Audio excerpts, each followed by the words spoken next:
Hello friends, Antarctica அப்படின்னாலே நமக்கு பனிக்கட்டி பென்குயின் தான் நம்ம ஞாபகத்துக்கு வரும். ஆனால் நம்ம ஊரில் ஏற்படுற புயல், வெள்ளம், மழை, அதீதமான வெயில், வறட்சி அனைத்துக்குமே அண்டார்டிகா மிக முக்கிய பங்கு வகிக்கிறது அப்படின்னா நம்ப முடியுதா? ஆமாங்க, அண்டார்டிகா தான் பூமியோட காலநிலை, கடல்நிலை மட்டம் மற்றும் சுற்றுச்சூழல் சமநிலையை பராமரிப்பில் ஒரு இம்பார்ட்டண்டான ரோலை ப்ளே பண்ணுது. இந்த பனிக்கட்டிகள் நிறைந்த இந்த கண்டம் எப்படி இந்த கிளைமேட் சேஞ்சஸை மெயின்டைன் பண்ணுது, அதோட முக்கியத்துவம் என்ன, அதோட இம்பார்ட்டன்ட் ரோல் என்ன அப்படிங்கிறதையெல்லாம் இந்த வீடியோவில் டீட்டெயில்டாக பார்க்கலாம்.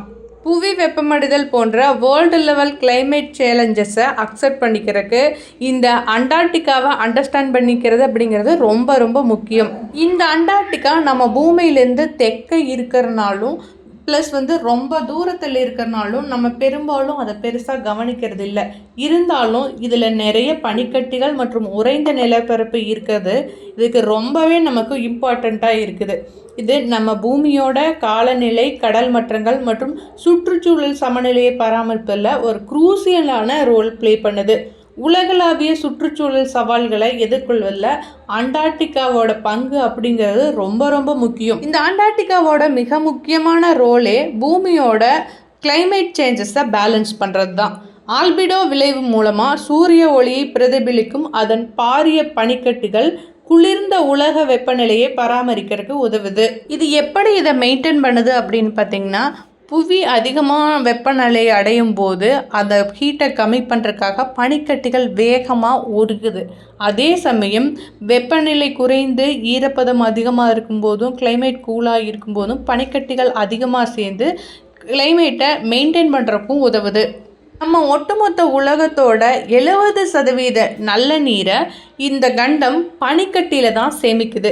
இந்த பனிக்கட்டியில் ஒரு பகுதி உருகினால் கூட அது கடல் மட்டத்துக்கு பயங்கரமான உயர்வுக்கு வழிவகுக்கும். ஸோ இதன் மூலமாக பனிக்கட்டி உருகி கடல் நீர் மட்டம் அதிகமாயிடுச்சு அப்படின்னா கடலோரத்தில் வசிக்கிற மக்களுக்கு இது மிகப்பெரிய பாதுகாப்பு அச்சுறுத்தலாகவே மாறும்.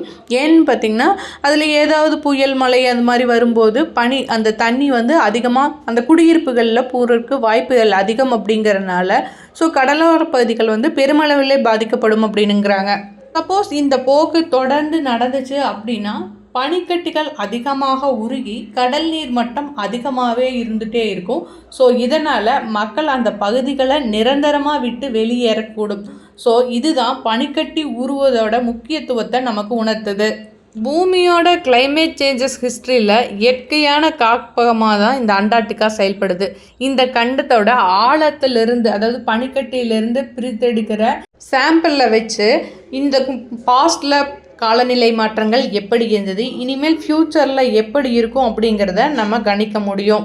இந்த பகுதி சர்வதேச ஒத்துழைமைக்கான அடையாளமாகவே திகழுது. ஏன்னா பல நாடுகள் இந்த அண்டார்டிகா ஒப்பந்த அமைப்பில் சைன் பண்ணியிருக்காங்க.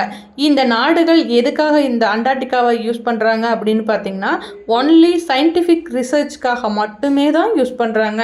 சுரங்கமோ அல்லது இராணுவ பயன்பாடு போன்ற நடவடிக்கைகளுக்கு இது எந்த காலத்திலும் அக்செப்ட் பண்ணுறதில்லை. ஸோ இந்த ஒப்பந்தம் ஒரு பொதுவான காரியத்திற்காக உலக நாடுகளே எல்லாம் ஒன்று சேரும்போது என்ன சாதிக்க முடியும் அப்படிங்கிறத ப்ரூவ் பண்ணுது. அண்டார்டிகா சுற்றுச்சூழல் ரீதியாக கிளைமேட் சேஞ்சஸ்க்காக மட்டும் இல்லாமல் அரசியல் ரீதியாகவும் ஒரு முக்கியத்துவம் வாய்ந்ததாகவே பார்க்கப்படுது.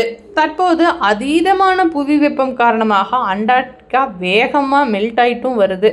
இதை பற்றி நீங்கள் என்ன நினைக்கிறீங்க அப்படிங்கிறத கமெண்ட்ஸில் லீவ் பண்ணுங்கள்.